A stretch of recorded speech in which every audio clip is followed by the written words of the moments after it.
নারী স্বাধীনতার মানে কি বলুন তো?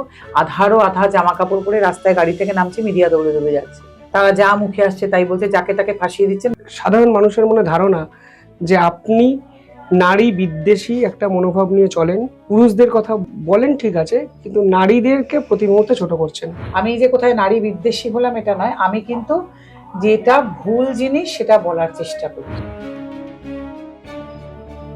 পশ্চিমবাংলায় মহিলাদের সাপোর্ট না থাকলে আজকে আমার এখানে আসা হতো না। বহু পুরুষও কিন্তু আমাকে অনেক খারাপ কথা বলে। সমাজে পরকীয়াটা বাড়ছে কেন? কোনো স্পেসিফিক রিজন? পুরুষ মানুষের কাছে না বউ চলে যাওয়াটা, বউকে রাখতে না পারাটা একটা ভয়ঙ্কর পৌরুষের প্রবলেম। এই সমাজে এখন নারী স্বাধীনতা এই টপিকটাকে নিয়ে অনেক বেশি আলোচনা হয়। এটা সমাজকে এগিয়ে নিয়ে যাচ্ছে না পিছিয়ে নিয়ে যাচ্ছে? যদি পুরুষ মানুষের বিবাহিত জীবন শুরুর পর কি সমস্যাটা সব থেকে বেশি হয় বলে আপনি মনে করছেন? আগে ছিল না, পূর্বে মেয়ে উড়বে ছাই তবে মেয়ের গুণ গাই, এখন কিন্তু পূর্বে পুরুষ উড়বে ছাই তবে পুরুষের গুণ গাই। বিয়ে করার আগে ছেলেদের কোন কোন বিষয় মাথায় রাখা উচিত? যে পুরুষ মানুষের এই যে লাস্ট যেটাকে বলে, LUST যেটাকে বলে লাস্ট, আর নারীদের লোভ। এবার নারী না বেশিরভাগ ক্ষেত্রে লোভের বশবর্তী হয়ে প্রচুর ভুল পথে পা বাড়ায়, আর পুরুষ মানুষও তাই। কোথাও কি আপনার কি মনে হয় যে ছেলেদের জীবনটা বিবাহ পরবর্তী যুগে একটু বেশি জটিল হয়ে যায়? কিরণের এই যে বিষয়টি হয়েছে যে দুটো নারী তার জীবনে এসে বিয়ে করেছে, দুটো এরকম অভিযোগ, অত্যন্ত বড় অন্যায়। এরকম মানে দুই নৌকায় পা দিয়ে চলা। দেবলীনা নন্দী যে সাম্প্রতিক সময় এত বেশি চর্চায়, কারণ তার বর তার মায়ের সঙ্গে মেলামেশাটা মেনে নেননি এবং পরবর্তীকালে ফেসবুক লাইভ আত্মহত্যা। আপনি একজন রোজগেরে, আপনাকে সবাই চেনে জানে, যার জন্য আপনাকে এতগুলো ঘুমের ওষুধ খেতে হলো। আপনি বলছিলেন আমি ভালো ছিলাম না, আমি অভিনয় করতাম, সেই বাড়িতে আপনি কেনই বা ফিরতে চাইবেন?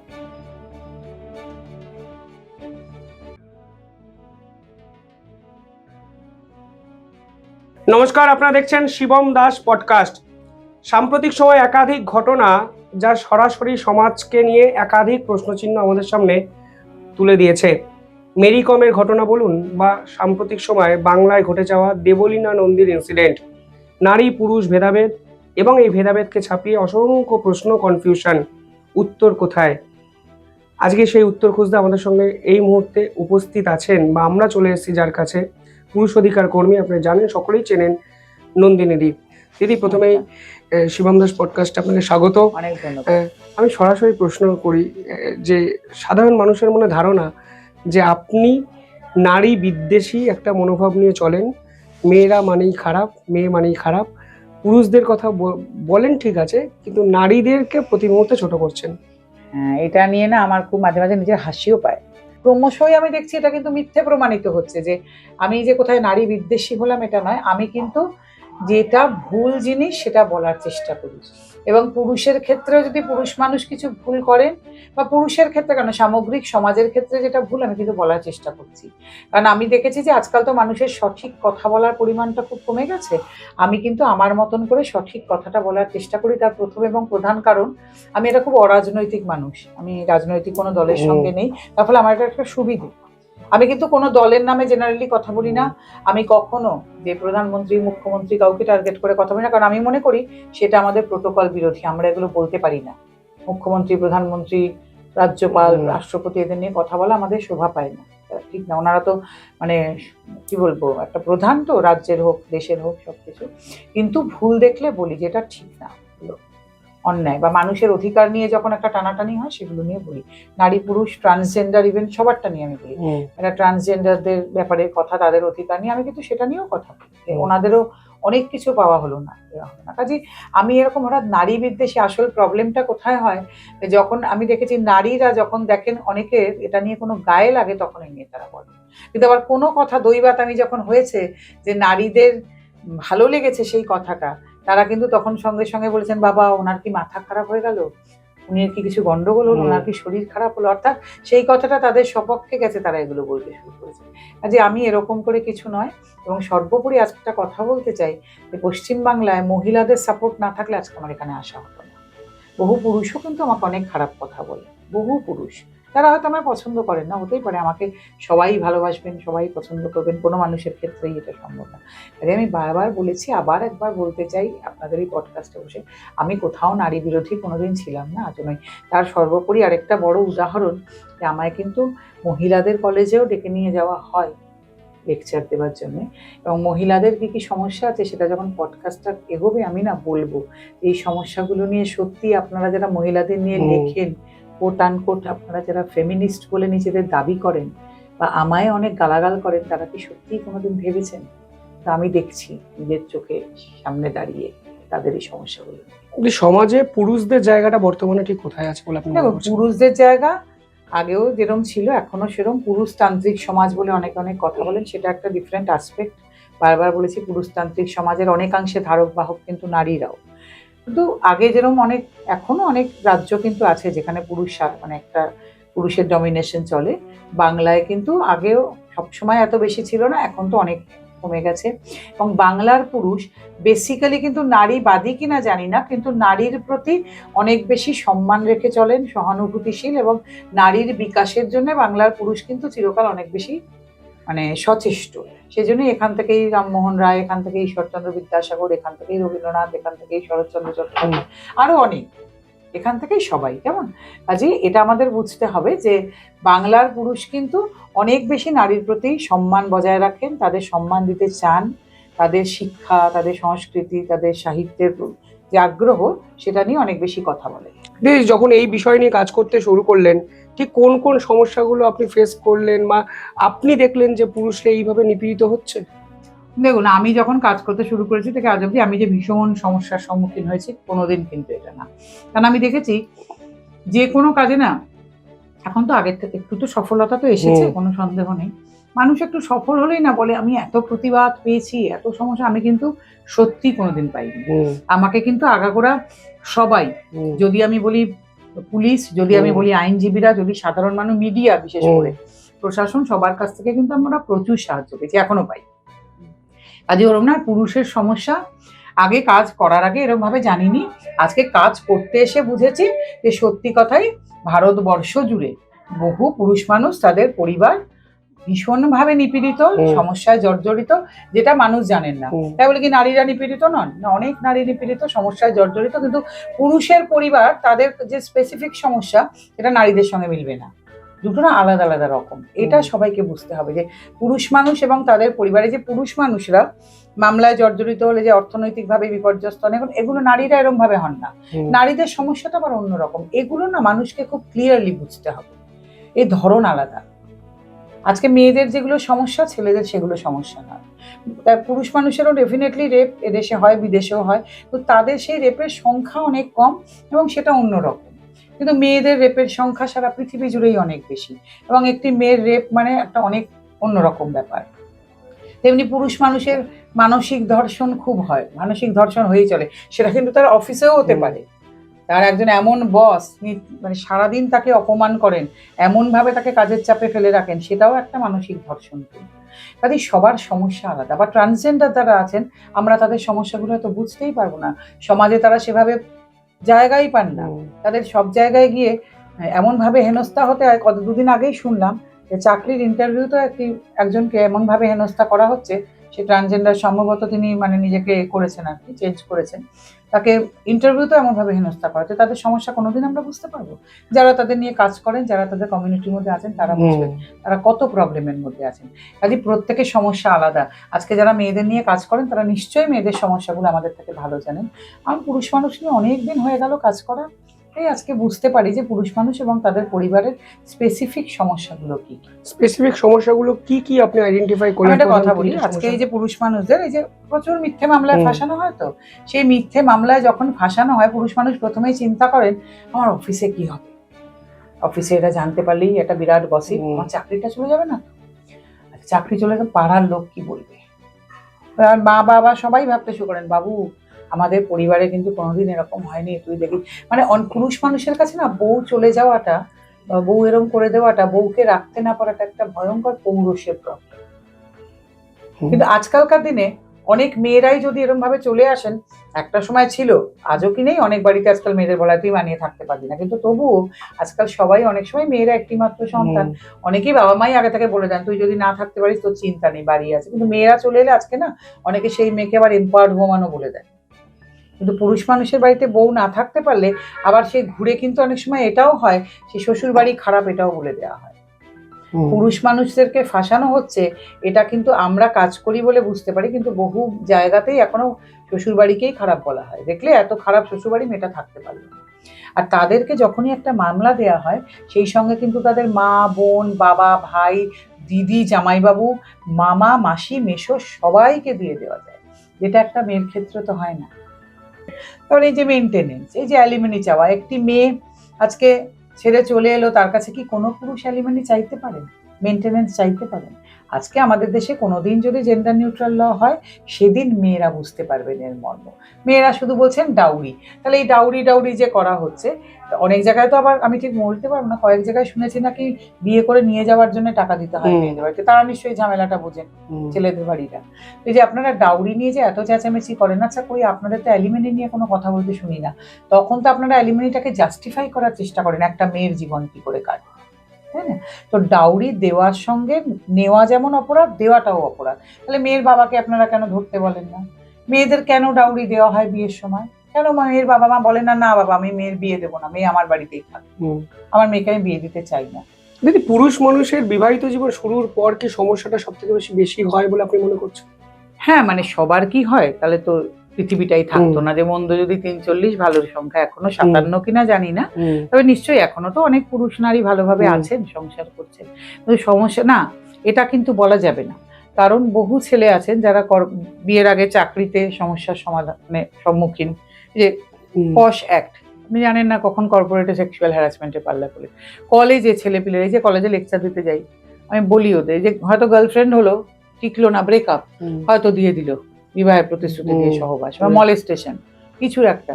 আর ছেলেদের কিন্তু খুব প্রবলেম, আবার ওদিকে আপনার বাবার 75 বছর বয়স, আপনি জানেন না তিনি মানে নিরাপদ কিনা। আপনার পাশের বাড়ির ভদ্রমহিলা হয়তো আপনাদের একটা সাধারণ গাছের ফুল নিয়ে ঝামেলা হচ্ছে, জল নিয়ে ঝামেলা হচ্ছে, দিয়ে দিলেন আপনার বাবার নামে। কাজে আগে ছিল না পূর্বে মেয়ে উড়বে ছাই তবে মেয়ের গুণ গাই, এখন কিন্তু পূর্বে পুরুষ উড়বে ছাই তবে পুরুষের গুণ গাই। কারণ পুরুষের কিন্তু প্রায় জন্ম থেকে মৃত্যু সে যে কোনো সময় মামলা খেতে পারে, কারণ আজকাল তো এগুলো খুবই ব্যবহৃত হয় আপনার এই বাড়ির ঝামেলায়, বাড়ির ঝগড়ায়, সম্পত্তির ঝামেলায়। প্রচুর বয়স্ক পুরুষ, 80 বছরের পুরুষ স্ট্রেচারে করে নিয়ে যেতে হচ্ছে সাক্ষী দিতে, এরকমও তো আমাদের কাছে উদাহরণ আছে। আবার অল্প বয়সী বাচ্চা ছেলেদেরকেও এর মধ্যে ঢুকিয়ে দেওয়া হচ্ছে, 12-14 বছরের বাচ্চাকে।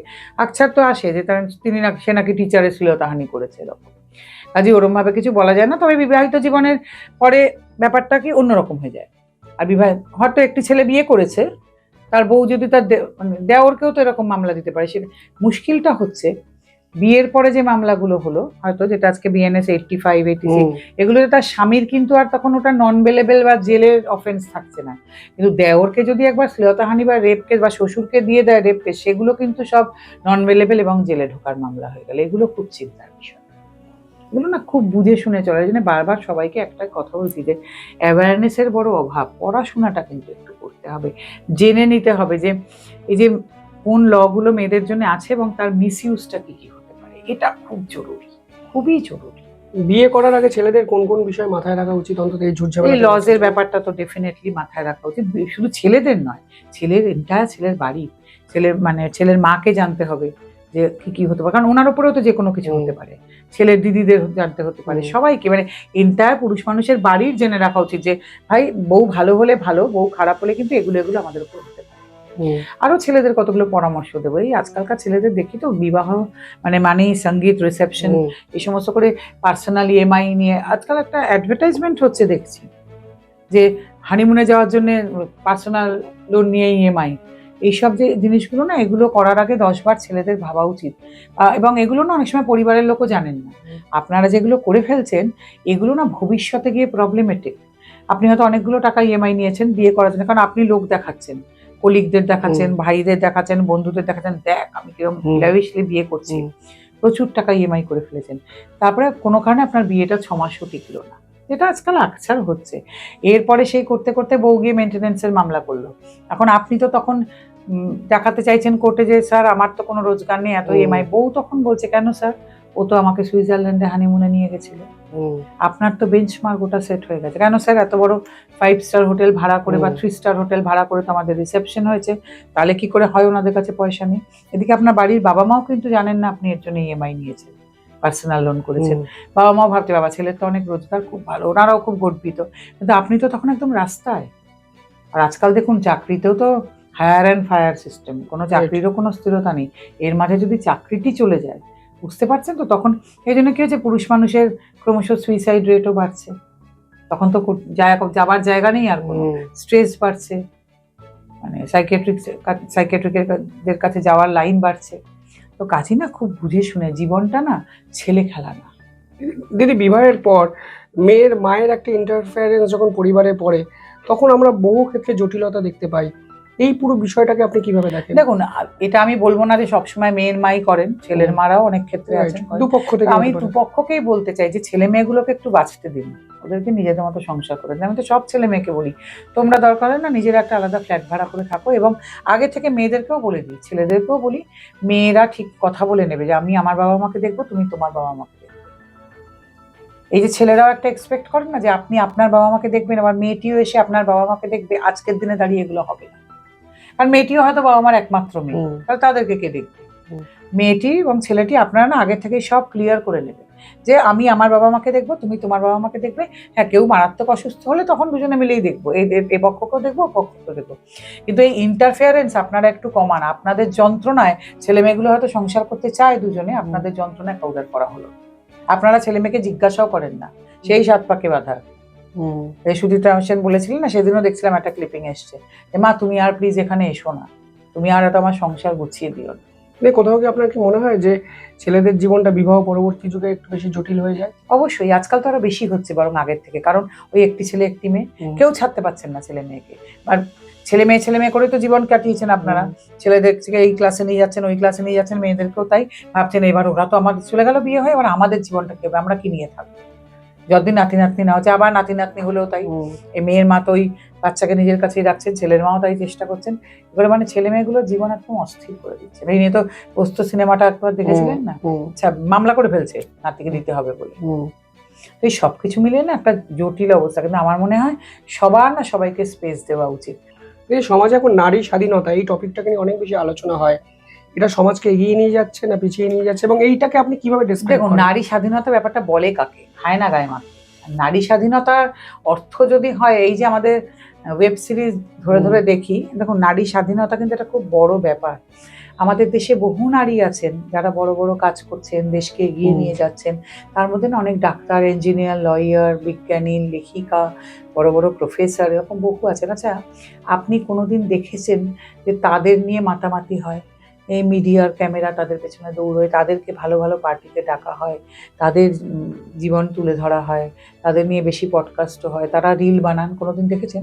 তাদের নিয়ে খুব একটা বড় বড় কথা হয় না। তার ফলে সত্যি অর্থে কারা এম্পাওয়ার্ড ওমেন, সত্যি অর্থে নারী স্বাধীনতার কি মানে কোনোদিন আসছে না। নারী স্বাধীনতার মানে কি বলুন তো? আধারও আধা জামা কাপড় পরে রাস্তায় গাড়ি থেকে নামছে, মিডিয়া দৌড়ে দৌড়ে যাচ্ছে, তারা যা মুখে আসছে তাই বলছে, যাকে তাকে ফাঁসিয়ে দিচ্ছেন, বলছেন অমুক ক্রিকেটার আমাকে মেসেজ পাঠাতো, এই করতো তাই করতো, যা খুশি। এই হয়েছে নারী স্বাধীনতার মানে।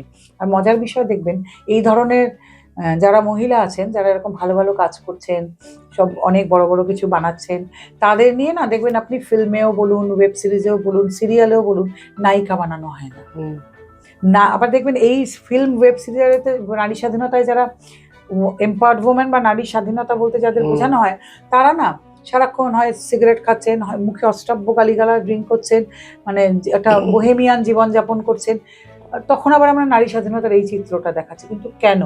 মানে যেই মেয়েরা ধরুন এইসবে অভ্যস্ত সারাক্ষণ থাকে, তারা ভাবছে এম্পাওয়ার্ড ওমেনের চিত্র এটা, আর ভাবছে এইসব করলে প্রচুর লাইক পাওয়া যাবে, রিল বানালে প্রচুর ভিউয়ার্স হবে, সব কিছু হবে। তো নারী স্বাধীনতার অ্যাকচুয়াল চিত্রটা তো আমরা তুলে ধরতে পারছি না। যে যারা আমাদের দেশকে সত্যি এগিয়ে নিয়ে যাচ্ছেন, বহু নারী আছে যারা, বা এমন নারীও তো অনেক আছেন যারা সত্যি সংসারটা সামলাচ্ছেন, বহু মানুষকে দেখছেন বা সোশ্যাল ওয়ার্কও করছেন, মানে ভালো সুন্দরভাবে একটা ছেলে মেয়ে মানুষও করছেন, শাশুড়ি শ্বশুর স্বামী সন্তান নিয়ে আছেন বা নেই, বহু সিঙ্গেল মাদারও আছেন, বহু একা চাকরি করা মহিলাও আছেন, বাবা মাকেও দেখছেন। সব এই যে মহিলাদের একটা বিরাট গোষ্ঠী, তাদেরকে কখনো আপনি দেখেছেন কোথাও দেখানো হয়? তাদের পডকাস্ট, তাদের রিল, তাদের কিছু, তাদের নিয়ে কথা, তাদের পেছনে মিডিয়া কোথাও নেই। নারী স্বাধীনতা বলে না, আমার তো মনে হয় না আশাপূর্ণা দেবী বলুন, নবনীতা দেবসেন বলুন, মহাশ্বেতা দেবী বলুন, এদের থেকে বড় স্বাধীন নারী কারা ছিলেন? তাদের তো এসব করার দরকার পড়েনি। আমার সব নাম মনে পড়ছে না এখন, সুচিত্রা ভট্টাচার্য, তো এদের থেকে বড় নারী, স্বাধীন নারী কারা ছিলেন? এদের লেখা, এদের জীবনযাপন, বা আমাদের যারা পুরনো ফিল্ম অ্যাক্ট্রেসও বিভিন্ন ছিলেন, তো এদের থেকে স্বাধীন নারী কারা ছিলেন? কিন্তু এদের তো এগুলো করার কিছু দরকার পড়েনি। আরও আছেন অনেক বিজ্ঞানী, অনেক গায়িকা, অনেক অভিনেত্রী, লেখিকা, খেলোয়াড়। ধরুন এই যে পিটি ঊষা ছিলেন, আমাদের এমডি বালসাম মায়ের, এদের থেকে স্বাধীন নারী কারা ছিলেন? কিন্তু এদের জীবন নিয়ে আপনি দেখুন মাতামাতি আছে কোথাও। এদের ইনস্টাগ্রাম খুললেই যে ছবি ভিডিওগুলো আসে, কিছুটা প্রায় 90% নারীরা যেরকম পোশাক পরে ছবি ভিডিও দেন। ওটাই বলতে চাইছি যে আমরা এটাকে এম্পাওয়ার্ড ওমেনের চিত্র দেখালাম, লাখ লাখ লাইক, আবার ওখানে সব ফোন নাম্বার বিনিময়, ওখান থেকে সব। তো যারা না এই মেয়েরা ধরুন ততটা লেখাপড়া করেননি, যারা এই চটকে ভোলেন, তারা তো ওটাকে ভাবছেন না জীবন, এবং সেই জীবনের মোহে বহু মেয়ে ভুল পথে পা বাড়াচ্ছে, কোনো সন্দেহ নেই এই ব্যাপারে। ছেলেরাও কি ট্র্যাপে পড়ছে? অবশ্যই পড়ছে। এই যে সেক্সটর্শন চালু হয়েছে, যে ভিডিও আসছে 2 মিনিট 1 সেকেন্ডে 2 সেকেন্ডে দিয়ে তারপরে টাকা দিন, বলছে না ছেলেদের দোষ তো এখানে সবচেয়ে বেশি। ছেলেরা কি জানেন না? ছেলেরা ওগুলো করছেন, বুঝতেই পারছেন না কি কিসে পা দিচ্ছেন। তারপরে নাকা কান্না কাঁদতে কাঁদতে হয়তো আমাদের কাছে এসে উপস্থিত হবেন, দিদি আমার এরকম হয়েছে। তো আপনি দেখেছেন কেন? কেউ বলেছিল আপনাকে দেখতে? অনেক ফোন নাম্বার বিনিময় হয়েছে, কিন্তু কথাবার্তা হয়েছে, কিন্তু এসে এমন একটা ভাব দেখাবেন যেন ভাজা মাছ উল্টে খেতে জানেন না। না না, মোটেই না। আমি বারবার একটা কথা খুব ক্লিয়ারলি বলতে চাই সবাইকে, এমন নয় যে পুরুষের অধিকার নিয়ে কাজ করি বলে পুরুষ মানুষের দোষ দেখতে পাই না। প্রচুর দোষ আছে, আপনারা ওগুলোতে পা দেন, তারপরে এখানে এসে নাকে কান্না কাঁদেন। কি কি দোষ আছে? এগুলো তো আমি আবার একটা কথা বলেছি, পুরুষ মানুষের একটা প্রচন্ড প্রবৃত্তি আছে, যে পুরুষ মানুষের এই যে লাস্ট যেটাকে বলে, LUST যেটাকে বলে লাস্ট, আর নারীদের লোভ, এই দুটো জিনিস না মারাত্মক। এই নারীদের লোভে নারীরা কতজন যে নায়িকা হব, গায়িকা হব, মডেল হব করে বহু নারীর জীবন শেষ হয়ে গেছে, আজও হচ্ছে। পরশুদিনের একটা খবর পড়েছি, একটি ভদ্রমহিলা পরকিয়া করে স্বামী সংসার সন্তান ছেড়ে একটি ছেলের হাত ধরে বেরিয়ে গিয়ে তাকে বিক্রি করা হয়েছে একটি রেড লাইটের এরিয়ায়। 8 থেকে 9 মাস নারকীয় জীবন যাপন করে তারপরে তারই কোনো এক কাস্টমারের মাধ্যমে বোধহয় বাড়ির সঙ্গে যোগাযোগ করতে পেরেছিলেন, হাজবেন্ড বা বাড়ি, তারাও নিতে অস্বীকার করেছেন। অবভিয়াসলি আপনি তার জীবনটা ভাবুন তো কি হলো। লোভ তো, লোভের নিশ্চয়ই কোনো লোভ দেখানো হয়েছিল, তুমি আমার সঙ্গে ঘর ছাড়ো, খুব ভালো জীবন কাটাবো, আমরা কিছু করবো। পুরুষ মানুষেরও তাই। আপনি ভাববেন পুরাকালে এই যে ধরুন মুনি ঋষিরা ধ্যান করতে বসতেন, তাদের ধ্যান ভাঙাতে কেন আপনি বিশ্বকর্মা, কার্তিক, গণেশ এদের পাঠাতেন? কেন পাঠাতেন? রম্ভা, মেনকা এদের। সেই লাস্ট, সেই কাম পুরুষ মানুষের। তাহলে এই যে জিনিসগুলো না, এগুলো একদম ইনহেরেন্ট, এগুলোকে আপনি অস্বীকার করতে পারবেন না। এই দুটো কারণে নারী এবং পুরুষের যাবতীয় সর্বনাশের উৎস কিন্তু এটা। দেখবেন নারী না বেশিরভাগ ক্ষেত্রে লোভের বশবর্তী হয়ে প্রচুর ভুল পথে পা বাড়ায়, আর পুরুষ মানুষও তাই। এই কামের বশবর্তী হয়ে পুরুষ মানুষের বিরাট ভুলের পথে পা বাড়ায়। না হলে কিন্তু মানে অনেক গন্ডগোল থেকে পুরুষ মানুষকে সরিয়ে রাখা যায়। আর আমি আরো এই কাজটা করি বলে আরো বুঝতে পারি।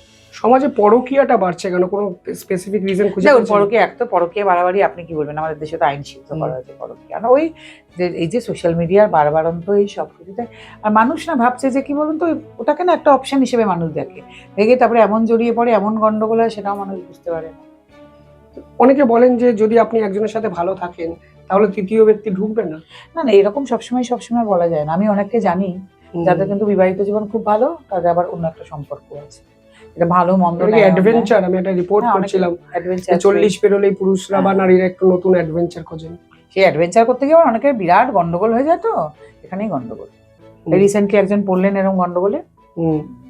এই যে আপনি যদি দেখেন বিভিন্ন সমাজের এস্টাবলিশড ব্যক্তিত্ব, ধরুন হিরণ, বা কিছুদিন আগে দেবলীনা নন্দীর এই কেস, কিংবা মেরি কম যে অভিযোগ করেছেন স্বামীর বিপক্ষে, এইগুলো, এই পার্টিকুলার জিনিসগুলো অনেক বেশি বেড়ে গেছে সম্প্রতি, সেটা কি আপনার মনে হয়? দেখুন, সমাজ যত এগোবে, সমাজে যত ফ্রি মিক্সিং বাড়বে, এক্সপোজার যত বাড়বে সবারই, নারীদের তো বেড়েছেই, পুরুষেরও বেড়েছে আগের থেকে, তত না এসব চলবে। এগুলো সমাজের মানে অলিখিত শর্ত, আপনি আমি কেউ না আটকাবো। হিরণের এই যে বিষয়টি হয়েছে যে দুটো নারী তার জীবনে এসে বিয়ে করেছে, দুটো এরকম অভিযোগ, এই বিষয়টা দুটো বিয়ে অনেকেরই আছে, অনেকেরই আছে, কিন্তু সেই ক্ষেত্রে একটা বড় পয়েন্ট যে আগে স্ত্রী যদি আপনার কোনো কমপ্লেন না করে তখন কিন্তু, কারণ আমাদের অনেক বলিউডের সেলিব্রিটি আছে যাদের দুটো বিয়ে, কিন্তু আমার এখানে কতগুলো খটকা আছে। একটা হচ্ছে যে এই যে দ্বিতীয় মেয়েটি, তিনি বলেছেন তিনি আইনের ছাত্রী, অথচ তিনি বলছেন যে প্রথম স্ত্রীকে আইন বিচ্ছেদের নোটিশ পাঠানো হয়েছে। তা বিচ্ছেদের নোটিশ মানে কি বিচ্ছেদ না? তাহলে আপনি এত বড় ভুল কি করে করলেন? আপনি যে বলছেন আপনি বিয়ে করেছেন, মানসিক স্যাটিসফ্যাকশন কিনা, আদালত আর পুলিশ, আমি কিন্তু সব ইন্টারভিউতে একই কথা বলেছি, ওরা কিন্তু কাগজ ছাড়া কিছু বোঝে না। তা আপনার তো এই বিয়েটা বৈধ নাকি? বৈধ তো নয়, কারণ আদালত এবং পুলিশে কাগজ বোঝে। প্রথম বিয়েটা যেখানে বিচ্ছেদই হয়নি, আপনি দ্বিতীয় বিয়ে করেন কি করে? আপনার মানসিক স্যাটিসফ্যাকশন বাকি, সেটা অন্য কথা। কিন্তু এটা আপনার বিয়ে হতে পারে না। প্রথম স্ত্রীকে বিচ্ছেদ না দিয়ে দ্বিতীয় বিয়ে বৈধ নয় এই দেশে। এখানে হিরণের কোনো দোষ অত্যন্ত বড় অন্যায়, অত্যন্ত বড় অন্যায়। এরকম মানে দুই নৌকায় পা দিয়ে চলা। বিশেষ করে আমি বারবার একটা কথা বলবো, সব ইন্টারভিউতেও বলেছি, আপনি হিরো কবে ছিলেন সেটা অন্য কথা, আপনি কিন্তু বিধায়ক। আপনাকে এক জায়গা থেকে নির্বাচনে করে পাঠানো হয়েছে, আপনার উপরে কিন্তু অনেক দায়িত্ব। সেখানে আপনি এরকম দায়িত্বজ্ঞানহীনের মতন কাজ কি করে করতে পারেন? করতেই পারেন না। দ্বিতীয় স্ত্রী, এবার আপনি পুরুষ কিনা, আপনি হিরো কিনা, দ্যাটস ডিফারেন্ট। আপনি একজন বিধায়ক। বিধায়কের পরে কিন্তু বিধায়ক কিন্তু অনেক মানুষের রোল মডেলও। আপনি কি করে, আপনি তো আমরা দলেরও মুখ ডোবালেন। অদ্ভুত লাগছে, আপনার দল নীরব আর আপনিও পুরো নীরব। নীরব মানে কিন্তু মৌনং সম্মতি লক্ষণম। আপনার তো একটা স্টেটমেন্ট থাকা উচিত ছিল, আপনার দলেরও কেন বা নেই? আমি বুঝি না যে আপনারা সবকিছুতে তো সবাই চেঁচামেচি করেন, এখানে শাসক দলেরও কোনো কথা দেখলাম না, আপনার দলেরও কোনো কথা দেখলাম না, মানে সবাই এটাকে মেনে নিলেন নাকি? দিদি, প্রথম স্ত্রী এখন অভিযোগ করেছেন, কিন্তু দ্বিতীয় স্ত্রী বলছেন 5 বছর ধরে হিরণ ওনার সঙ্গে ছিলেন। তো প্রথম স্ত্রী এতদিন পরে কেন অভিযোগ করলেন, কিংবা 5 বছর পুরো বিষয়টা কেন? না, সবটাই তো এই জন্য বললাম খুব গোলমেলে। তার মানে এই মেয়েটির তো 22 বছর বয়স, ও তাহলে 22 না 21 বছর বয়স। হ্যাঁ, কারণ অনিন্দিতা জনার প্রথম স্ত্রী বলছিলেন ওর মেয়ের বয়স 19, মেয়ের থেকে 2 বছরের বয়স 21। তাহলে এই মেয়েটি 16 বছর বয়স থেকে হিরণের সঙ্গে আছেন। তাহলে কিন্তু সেখানকার আইনি ইমপ্লিকেশন আর অনেক গন্ডগোল আমি আসলে এখানে বসে বলতে চাই। পুরো বিষয়টা কি আপনার মনে হচ্ছে একটা ফিশি শুধু নয়, বিষয়টার আইনি ইমপ্লিকেশনও কিন্তু খুব গন্ডগোলের। ওই জন্য বারবার বলতে চাইছি যে হিরণের মাথায় রাখা উচিত ছিল উনি কিন্তু বিধায়ক। দিদি, দেবলীনা নন্দী যে সাম্প্রতিক সময় এত বেশি চর্চায়, কারণ তার বর তার মায়ের সঙ্গে মেলামেশাটা মেনে নেননি এবং পরবর্তীকালে ফেসবুক লাইভ, আত্মহত্যার চেষ্টা, পুরো বিষয়টা অন্য পর্যায়ে চলে যায়। আমি যখন বলছিলাম তখন অনেকে আমায় গালাগাল দিয়েছেন, অনেকে আমায় সাপোর্ট করেছেন। আমি কয়েকটা ছোট ছোট প্রশ্ন রেখেছিলাম। আমি ওনার মা দিদি বলছিলেন না যে ওনাকে নাকি মারধর করা হতো, ওনার মা ওনার ফোন না পেলে ভীষণ ভয় পেতেন। আমি একটাই কথা বলি যে মেয়েটি তো রোজগেরে, মেয়েটির নাম আছে, বাজারে গান বাজনা করে। তা যেই মেয়েকে মারধর করার কথা ভাবা হতো, আপনারা সেই মেয়েকে ওই বাড়িতে কি করে রেখে দিয়েছিলেন কোনো পুলিশ কমপ্লেন না করিয়ে? এরকম ধরনের কম্প্রোমাইজ কিন্তু আমি বলি না মেয়েদের জন্য কখনো সম্মানের। আর তারপরেও আপনারা আবার বলছেন মেয়ে জামাইয়ের কাছে ফিরতে চায়, মেয়ে তো ওই বাড়িতেই থাকতে চায়, এগুলো না কোনো কথা হতে পারে না আজকের দিনের মেয়েদের জন্য। আর আপনারা অন্য মেয়েদের কাছে কি দৃষ্টান্ত স্থাপন করছেন? তার মানে ওইসব সহ্য করে ওই বাড়িতে থেকে যেতে হবে? Sorry, back to differ. আপনি একজন রোজগেরে, আপনাকে সবাই চেনে জানে, যার জন্য আপনাকে এতগুলো ঘুমের ওষুধ খেতে হলো। আপনি বলছিলেন আমি ভালো ছিলাম না, আমি অভিনয় করতাম, সেই বাড়িতে আপনি কেনই বা ফিরতে চাইলেন? আর আপনি কেনই বা অভিনয় করে থাকতেন ওই বাড়িতে? কে বলেছিল? আপনি তো এমন না যে আপনি রোজগার করেন না, আপনি তো করেন। শুনছি তো আপনার বরের থেকে আপনার বেশি রোজগার ছিল। তাহলে আমি এটা সাপোর্ট করি না কোনো মেয়ের জন্য আমি এটা সাপোর্ট করি না, অসম্মান বয়ে নিয়ে সেই বাড়িতে থেকে যাওয়া। পুরুষকেও যেমন একই কথা বলি, এখানে যতজন ছেলে আসেন যে এরকম বউয়ের সঙ্গে কিন্তু কম্প্রোমাইজ করে থাকবেন না, কারণ এই সম্পর্কগুলোর কোনো মানে নেই। মেয়েদেরকেও একই কথা বলবো, এইভাবে কম্প্রোমাইজ করে থাকবেন না, লোকের বাড়িতে রান্না করে খান। যদি অভিনয় করেন উনি বলেছেন, কিন্তু যে পার্সোনাল ব্লগিং গুলো উনি করেছেন দেখে মনে হয়নি যদিও। হ্যাঁ, আমার কাছে এটা প্রশ্ন যে আমরা এই ব্যক্তিগত জীবনকে বড় বেশি প্রকাশ্যে ভিডিও ফর্মে, ব্যক্তিগত জীবন অতিরিক্ত বাইরে আনলে তার কিছু মাসুল তো সবাইকে দিতে হবে। এটা হবে, তা কিছু করার নেই। তবে আমার কথা, আমি সব মেয়ের ক্ষেত্রে একই কথা বলবো যে কম্প্রোমাইজ করে নিজের এতখানি অপমান করে আর সেই অপমান ঢাকার জন্য এ ধরনের অভিনয় করে এগুলো থাকবেন না। এতে আপনাদের নিজেদেরকে সবচেয়ে ছোট করা। দিদি, আপনারা, আমি একটা ইন্টারভিউ করেছিলাম 1 বছর আগে, সেখানে আপনি খুব সিগনিফিক্যান্ট একটা লাইন বলেছিলেন যে পর্ন অ্যাডিকশন মেয়েদের, এবং সেই দেখে আমার চাহিদা, সেটা কোথাও না কোথাও আমার ব্যক্তিগত বিবাহিত জীবনে প্রভাব ফেলছেই। অবশ্যই ছেলেদেরও ফেলে। এই পর্ন অ্যাডিকশন তো ভীষণ বেড়ে যাচ্ছে আসলে মানুষের না, এই মোবাইলময় জীবন হয়ে যাচ্ছে তো আমাদের জীবনে না। এই যে বই পড়া, মানে বাগান করা, গান শোনা, এই সমস্ত খুব কমে গেছে আসলে মানুষের জীবনে। এই বাইরের এইগুলো তো খুব কমে গেছে। আমরা না পৃথিবীটাকে এইখানে এনে ফেলেছি। আর এই সময় কি হয়, আনলিমিটেড ডেটা, কম পয়সায় সবকিছু, মানে তার ফলে এটা হয়ে গেছে আমাদের জীবন। তার ফলে এই অ্যাডিকশন গুলো বাড়ছে। দেখুন, খেয়াল করে আমাদের না আনন্দগুলো খুব এই ধরনের হয়ে গেছে। আমি সব জিনিসের মধ্যে দেখি বিকৃত আনন্দ টাইপ, এগুলোতে আমরা আনন্দ পাই।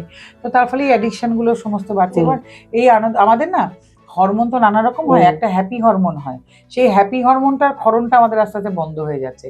আর আমাদের সারাক্ষণ যেই হরমোনে আমাদের মানে এই ধরনের যেটাকে বলে সেক্সুয়াল অ্যারাউজগুলো বেশি হয়, সেইগুলো বেড়ে যাচ্ছে সারাক্ষণ এগুলো দেখতে দেখতে। তার ফলে আমাদের মধ্যে না একটা অন্য ধরনের জিনিসের জন্ম হচ্ছে। তাহলে এগুলো আমাদেরকে একটা অন্য পথে চালিত করছে, সে নারী পুরুষ নির্বিশেষে।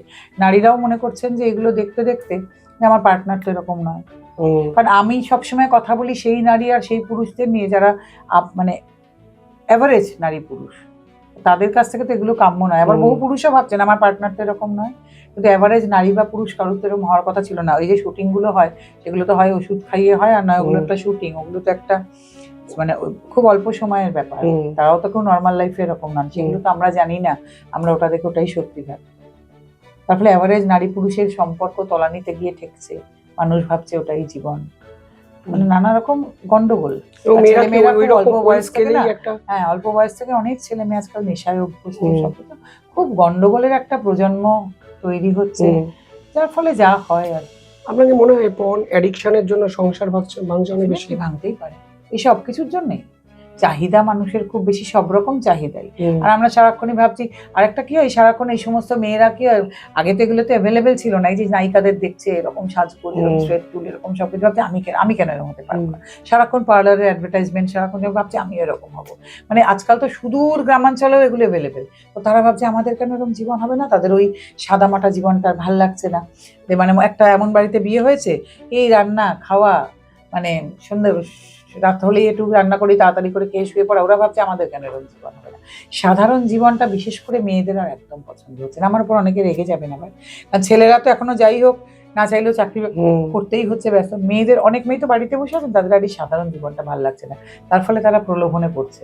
প্রলোভনে পড়ে এই যে একটু আগে বললাম বাড়ি ছাড়ছেন, হয়তো বাড়ি ছেড়ে এমন মানুষদের পাল্লায় পড়ছেন জীবনটা আরো শেষ হয়ে যাচ্ছে, তখন তারা বুঝতে পারছেন যে কি ভুল করেছি। দিদি, একটা পরকীয়ার জন্য আপনি স্পেসিফিক্যালি কাকে দায়ী করেন? পরকীয়ার জন্য কাকে দায়ী করবে? একজন পুরুষ আর নারীর মধ্যেই তো পরকীয়া হয়। পরকীয়া হচ্ছে আসপেক্ট, একজন পুরুষ মানুষও কেন পরকীয়ায় জড়ান সেটা তার নিজস্ব আসপেক্ট, একজন নারী আবার কেন জড়ান। আপনাদের কাছে যে কেসগুলো আছে আপনারা কি রিয়েলাইজ করলেন গ্রাউন্ড রিয়েলিটিতে?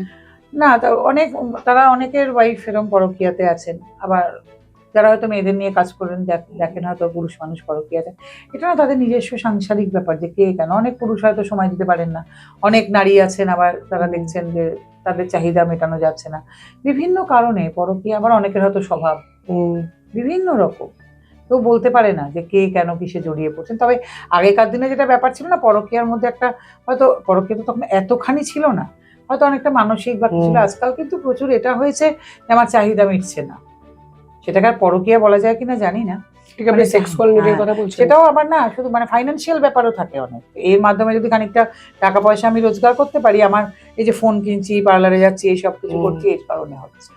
আবার অনেক পুরুষ মানুষরা আছেন ভাত পেটে পয়সা রোজগার করছেন, হয়তো কোনো নারীর কাছে অনেক টাকা আছে, সেই ছেলেটি আবার এরকম মেয়েদের ফাঁদে ফেলে তাদের থেকে টাকা নিয়ে নিচ্ছে।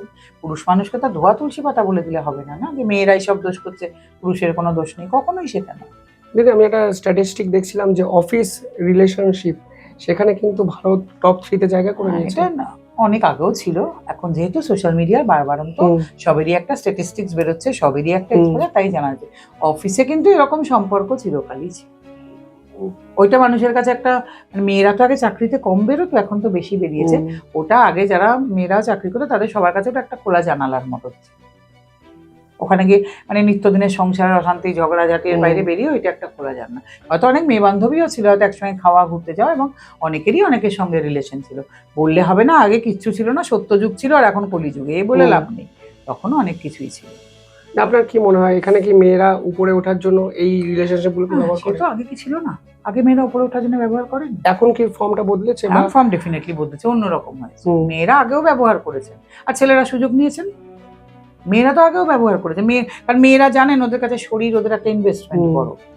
পুরুষ মানুষের শরীর তো সে অর্থে ইনভেস্টমেন্ট নয়, তাও সেক্ষেত্রে অনেক সময় অনেক হয়েছে, এই হিস্ট্রিও আছে যে পুরুষ মানুষকেও অনেকে ব্যবহার করেছেন। আমি একটা কথা বলি, power corrupts, absolute power absolute corrupt. যেখানে যে ইন্ডাস্ট্রিতে যাদের আধিপত্য তারা ব্যবহার করেন, যেখানে পুরুষের আধিপত্য পুরুষ নারীকে ব্যবহার করে, যেখানে নারীর আধিপত্য নারী পুরুষকে ব্যবহার করে, এটা পৃথিবীর নিয়ম। আর এই ভেবে লাভ নেই, যেসব ইন্ডাস্ট্রিতে নারীদের আধিপত্য আছে তারা কিন্তু পুরুষকে ব্যবহার করে, এটা হবেই। দিদি, এই প্রশ্ন আপনি নিজেকে কোনোদিন করেছেন যে পুরুষদের জন্য আইনটা কোথায়? আইন তো নেই, কিন্তু হ্যাঁ এটা আমি বলবো, যদি এই বিএনএসএসও আসার পরে একটু বুদ্ধি করে চললে কিন্তু ওর মধ্যে থেকে ব্যবহার করা যায়। মুশকিল হচ্ছে পুরুষ মানুষ এবং তাদের পরিবারের একটা অ্যাওয়ারনেস নেই। আপনি তো তখনই কোনো জিনিস ইউজ আর মিস ইউজ করতে পারবেন যখন আপনার অ্যাওয়ারনেস আছে। যে বলে না বিজ্ঞানের ব্যবহার আর অপব্যবহার, আপনি তো তখনই অপব্যবহার করতে পারবেন যখন আপনি তার ব্যবহারটা জানবেন, তাই না? তো আপনাকে তো আগে ইউজটা শিখতে হবে, তবে তো তার মিস ইউজ হবে। তো আপনাকেও বিএনএসএস খুব ভালো করে পড়তে হবে, তবে তার ভেতর থেকে আপনি বার করতে পারবেন, আরে আমি তো এভাবে এটা করতে পারি ঘুরিয়ে। যেমন আমি আগের আইপিসির ক্ষেত্রে বলতাম যে ছেলেদের জন্য 498-এ নেই, আরে 323 তো আছে মারামারি। তো আমি তাহলে কেন, আমার বউ যদি আমায় থাপ্পড় মারে, শ্বশুরবাড়ির লোক এসে যদি একটু মারধর করে, আমি তাহলে 323-এ গিয়ে কেন করছি না কমপ্লেন? ছেলেরা তো করবেন না, ছেলের বাড়িও করবে না, না না দিদি আমরা করতে চাই না, আমরা এই থানা পুলিশের মধ্যে থাকতে চাই না। কেন? আপনি 498-এ নাই করতে পারেন, 323 তো আপনি করতে পারেন গিয়ে। আচ্ছা, ছেলের মা বোন তারা তো মহিলা, তাহলে আপনারা কেন ছেলের, অনেক আমার কাছে সেদিন এক ভদ্রমহিলা এসেছিলেন, দুটো হাতে কালশিটে পড়ে গেছে, ছেলের বউ এমন ভাবে মেরেছেন, আপনি ওনাকে গিয়ে বলুন যে আপনি কেন ডোমেস্টিক ভায়োলেন্সটা করছেন না, ওনার তো কাছে ক্ষমতা। আমাকে মহিলা থানার ওসিরা কত বলেছেন, আচ্ছা নন্দিনীদি ওনারা কেন করেন না, ওনারা তো করতে পারেন। আর জানবেন আদালতে কিন্তু যিনি আগে যান তার কিন্তু দাম বেশি। আপনি করান তো গিয়ে, কজন শাশুড়ি আছেন গিয়ে করবেন ছেলের বউয়ের নামে ডোমেস্টিক ভায়োলেন্স, তা আপনি কেন যাচ্ছেন না? আপনি মহিলা হিসেবে কেন সুযোগ নিচ্ছেন না? না করবেন না। কারণটা এক তো হচ্ছে ভয়, আর দ্বিতীয় কথা, না ওনার যদি ছেলের সংসারটা যদি বেঁচে যায়, আমি মা, মানে উনি ভাবছেন ওনার ছেলে যদি বলে মা তুমি এটা আগে করতে গেলে আমার সংসারটা ভেঙে গেল, বুঝতে পেরেছেন আপনি আমার কথাটা? উনি এটা কিছুতেই করবেন না। তা আপনি আপনি কেন সুযোগ নিচ্ছেন না মহিলা হয়ে? আপনি বা আপনার মেয়ে, আপনারা তো করতে পারেন, আপনাদের কাছে তো রয়েছে আইন। এই হচ্ছে গন্ডগোল, একদম নেই কে বললো, তাহলে আপনি করতে পারেন, আপনারা তো করতে পারেন, কিন্তু আপনারা সেটা করবেন না। আর পড়াশোনা নেই, অ্যাওয়ারনেস নেই। দিদি নাম্বার 1 এর মতো শো, যেখানে নারী এম্পাওয়ারমেন্ট গুলোকে কিভাবে এস্টাবলিশ করা, ওটা আমি ঠিক এম্পাওয়ারমেন্ট বলবো না, ওটা এম্পাওয়ারমেন্ট ওটাকে বলে না, ওটা হচ্ছে মেয়েদের একটা কথা বলার প্ল্যাটফর্ম। ভালো, ঠিক আছে, অনেক মেয়ে তো অসুবিধায় ছিলেন, হয়তো এসছেন, সবাই যে ওখানে ভুল কথা বলেন এরকম তো নয়।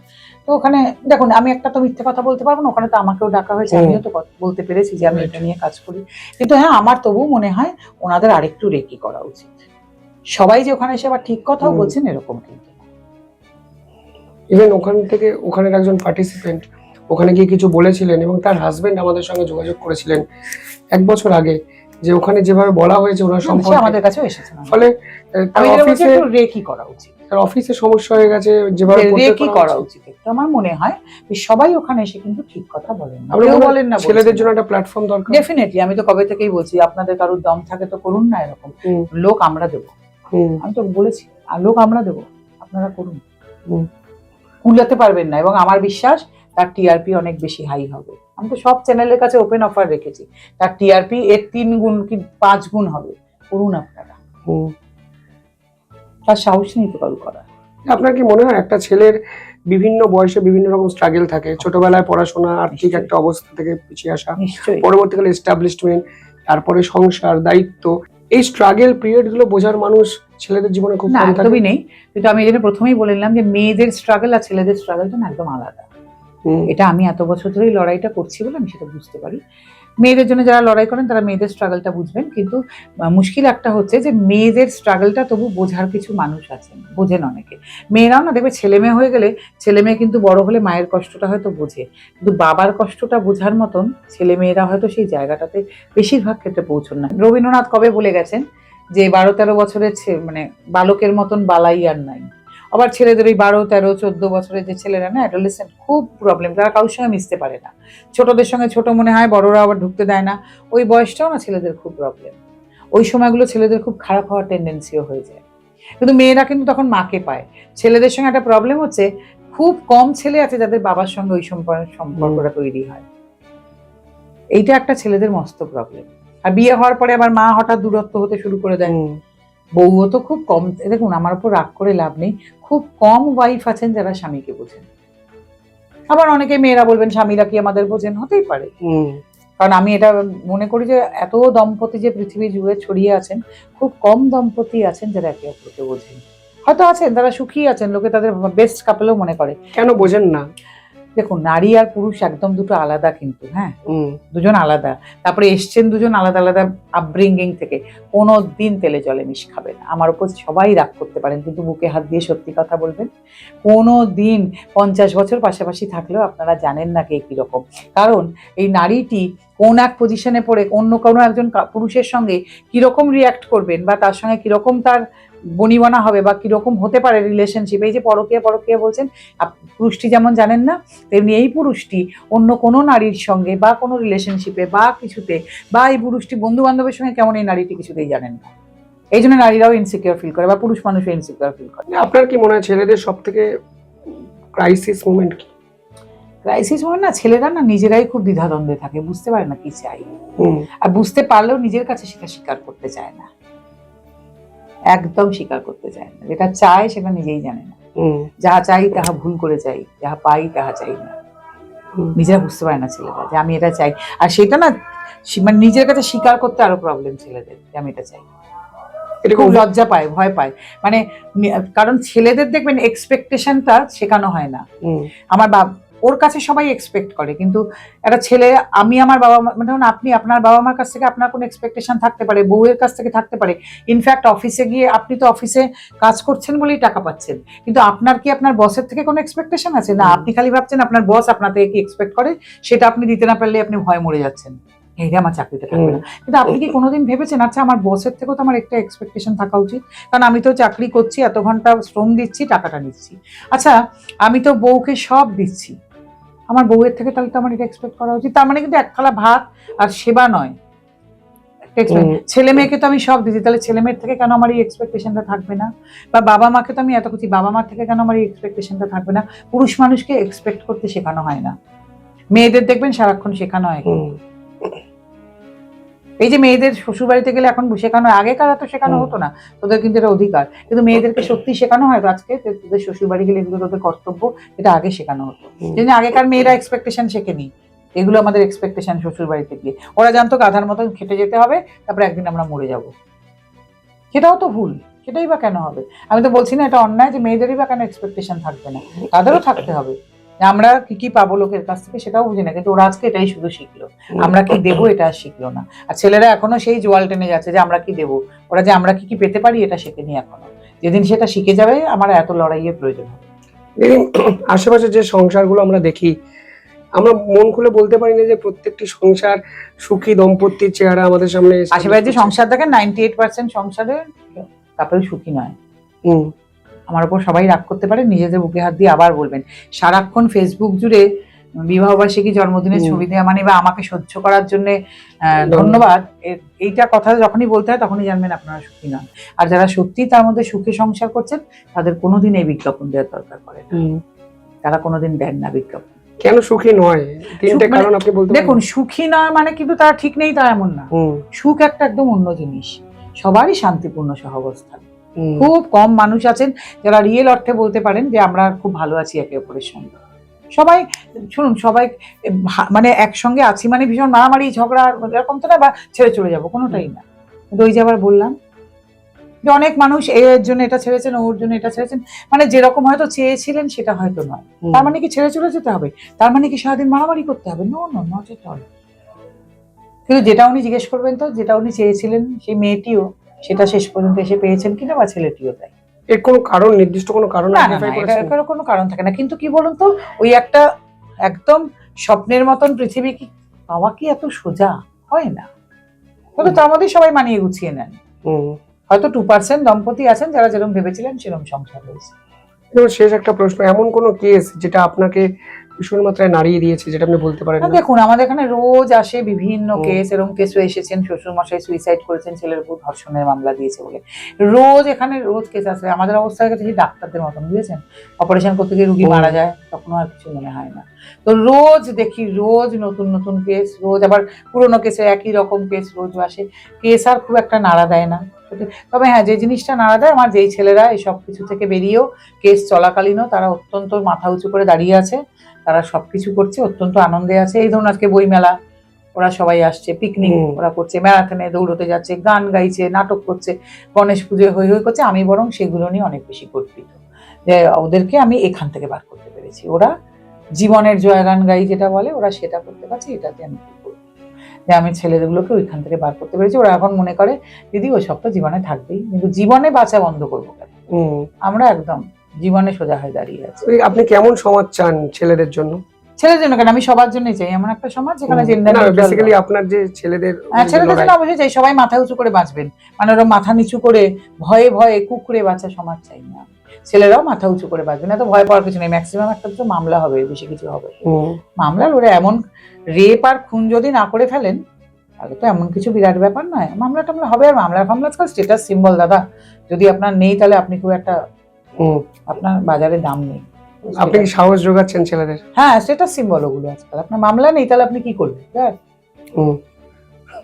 অসংখ্য ধন্যবাদ দিদি। সোজা সাপটা নন্দিনী দি, একদম আনকাট আনফিল্টার্ড এমন কিছু কথা, যে কথাগুলো হয়তো অনেকেই শুনতে চেয়েছিলেন, অনেকে কমেন্টে এই ভিডিওতেও যেরকম দেন আমাদের, এই ভিডিওতে আবার গালাগাল খাবো, হয়তো গালাগালি দেবেন, কিন্তু আলটিমেটলি বাস্তবটাকে অস্বীকার করার হয়তো জায়গা নেই। দেখতে থাকুন শিবম দাস পডকাস্ট। অসংখ্য ধন্যবাদ দিদি। ধন্যবাদ আপনাদেরও, দেখতে থাকুন আমাদের চ্যানেলটি ভালো লাগলে সাবস্ক্রাইব করে পাশে থাকবেন। ধন্যবাদ।